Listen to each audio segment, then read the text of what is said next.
Robert Cordell, John Enlow, and Mike Harris. So thank you all for being here. And let's welcome and introduce our pages. Chesney Gibson from Grover, Senator Alexander. Hi, Chesney. Grayson Harmon from Apex, sponsored by me. Good morning again, Grayson. Connor Lang from Raleigh, sponsored by Senator Chaudhry. Good morning. Luca Pass, Winston-Salem, Senator Lowe. And Marley Swanner from Oxford, Senator Bodie. Good morning, all. Hope you had a good day yesterday, and that you have another good one today. We're going to hop around a little this morning. We're going to start at the bottom first and get rid of one House bill, and then we'll go back to the top of the calendar. So if you will go to the bottom of your agenda, please, we will start with House Bill 790, Innocence Inquiry Commission provision. Representative Pirtle. Morning, Chief. You hadn't been called that in a while, have you? Been called that in a while. See ya. Thank you, sir. Thank you, Mr. Chairman. Members, House Bill 790 would modify the laws related to the North Carolina Innocent Inquiry Commission. Simply put, this bill has 4 sections. 15A, 1465 would clarify the private gifts or donations that the state entity may receive and the obligations and conditions therewith. 15A, 1468 would provide for procedural improvements to reflect how the commission process occurs. 1469 would address conflicts within between the district attorney should he have to appoint someone for a special prosecution. 15A 1469 addresses rules of evidence. These provisions collectively level the playing field and provide that as early as possible a district attorney confronted with new evidence that proves innocence or undermines the evidence that was relied upon for the conviction can see the defendant's cases resolved appropriately. Yesterday in Senate Judiciary, there was some language added addressing interviews, but I think that language has already been in front of this body before and been passed. Thank you. Do we have questions from the committee or comments from the committee? Do we have anyone in the audience that cares to speak? Seeing none, we have a motion for a favorable report on House Bill 790, Innocence Inquiry Commission provision. All in favor, please say aye. Aye. And opposed, no. Motion carries. Who's going to run this to the floor? Senator Britt. Senator Britt, thank you. Thank you very much. Appreciate it. Okay, let's go back to the top of the agenda, please. The Senate Bill 120, Swain County Occupancy Tax. Who wants to run that for us? Senator Corbin? I guess not. Who feels froggy this morning? Senator Sawyer, thank you for volunteering.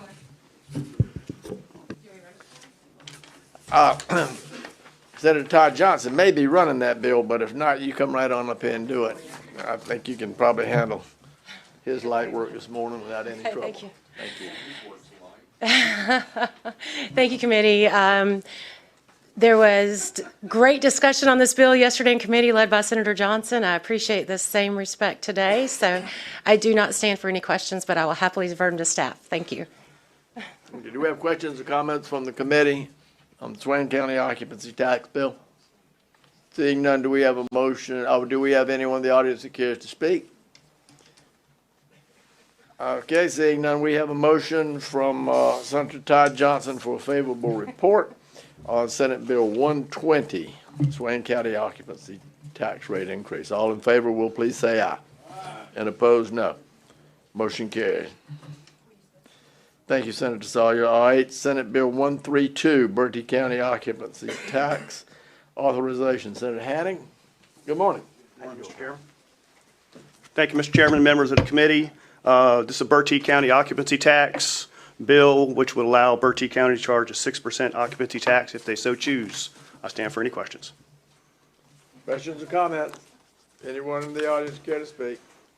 Seeing none, we have a motion from Senator Woodard for a favorable report on Senate Bill 132, Bertie County Occupancy Tax Authorization. All in favor, please say aye. Aye. Opposed, no. Motion carries. Thank you, sir. Thank you, Mr. Chairman, members of the committee. Thank you.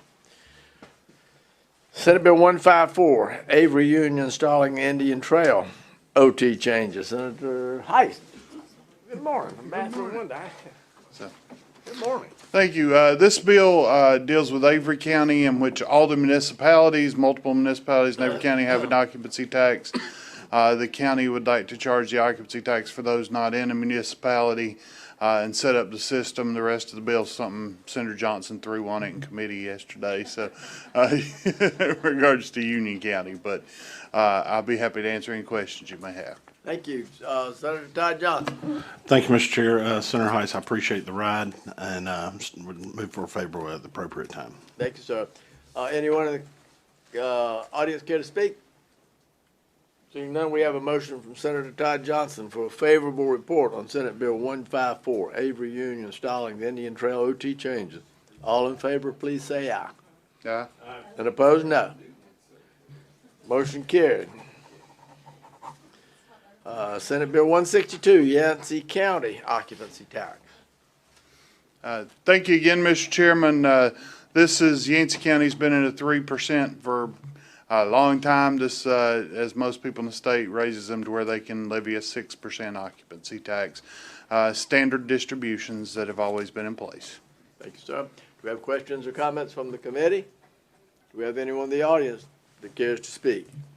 Seeing none, we have a motion for a favorable report from Senator Woodard on Senate Bill 162, Yancey County occupancy tax. All in favor, please say aye. Aye. And opposed, no. Motion carries. Thank you. Senate Bill 255, Iredell County occupancy tax modification. Senator Sawyer, you warmed up this morning, so Yes, sir. this one shouldn't take long. Go Thank right you. ahead.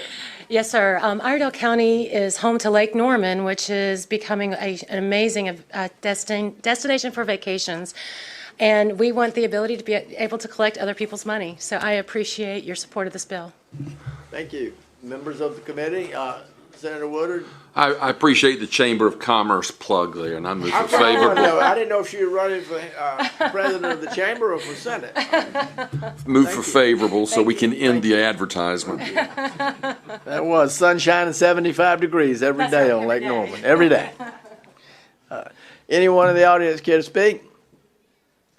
Seeing none, we have a motion from Senator Woodard for a favorable report on Senate Bill 255, Iredell County occupancy tax modifications. All in favor, please say aye. Opposed, no. Motion carried. Thank you. House Bill 488, Code Council reorganization and various code amendments. Senator Bertie. Morning, sir. Senator, I How got are you? promoted. Good to see you. Good to see you, sir. Representative Bertie, I think I was young. Thank you, Mr. Chairman and members of the committee. This has been favorable all the way through. We had several amendments that actually, I have to admit, really improved the bill. And so I ask for your support. Thank you. Do you care to speak, Senator? He's learned how to work in the Yeah, Senate, they have. finally. Any questions or comments from the committee? Anyone in the audience care to speak? Seeing none, we have a motion for a favorable report on House Bill 488, Code Council reorg and various code amendments. All in favor, please say aye.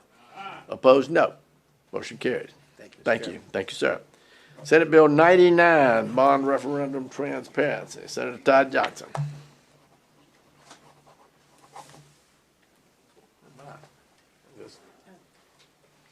Thank you. Thank you, Mr. Chair, members. We've seen a version of this bill in the last session, but we've come back and tried to tighten it up and really get after what we were originally set out to. Just give you a couple of highlights on it. The main thing is we want to make sure that the citizens of North Carolina, when they're asked to vote on a bond referendum, that they are fully aware of what's going on, how the money will be spent, what they're paying for, and how their taxes could potentially be affected. So we wanted to add some language at the beginning of the referendum that simply states that additional property taxes may be levied on the property in an amount sufficient to pay the principal and interest. We wanted to also make sure that the citizens knew what that potential interest and property tax increase would be if it passes. We want the LGC to make sure that disclosures are included, total amount of interest, using the highest interest rate when looking at the immediately preceding years of a term equal to the maximum issue of the term of the proposed bond. The units increase the property tax liability per 100,000. And also, to make sure that folks know that you can actually rebond. So if a bond's approved, they can actually rebond 2/3 of that in the future. And skipping on down, we wanted to make sure that we had a repository of the different bonds that have been approved in the state. Because right now, once a bond referendum is approved and sold and implemented, there's really no record of the bonds that are out there. So we want to make sure that the LGC can maintain an online database that would have that information for research and for data keeping in the future. Appreciate your support and would stand for any questions. Thank you, Senator Johnson. Do we have questions or comments from the committee? Senator Lowe? So basically, if I understood you correctly, that's just a data bank, so that, Mr. Chair. Wait, no, you.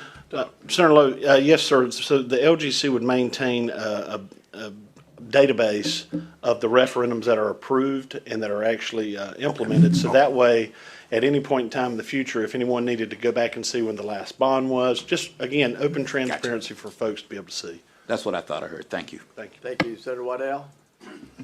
Yes, we heard this in finance. Was there any, you had some amendments, are the amendments in what you're talking about today? Mr. Thank you, Senator Waddell. The amendment that we ran actually added the majority of the bill that I've just presented. It was a smaller piece, the original bill, so what we did, we made the changes, which were basically Section 2 on to the end of the bill and altering some of the language that we used in Section 1. So the amendment that we ran was basically the bill. All right, thank you, and at the appropriate time, I move for favor. Thank you. Do we have anyone in the audience who cares to speak? Seeing none, we have a motion from Senator Waddell for a favorable report on Senate Bill 99, bond referendum transparency. All in favor, please say aye. Aye. Opposed, no. Motion carries. Thank you. Members and ladies and gentlemen, the agenda has been concluded. We have no further business to come before the committee. The committee is adjourned.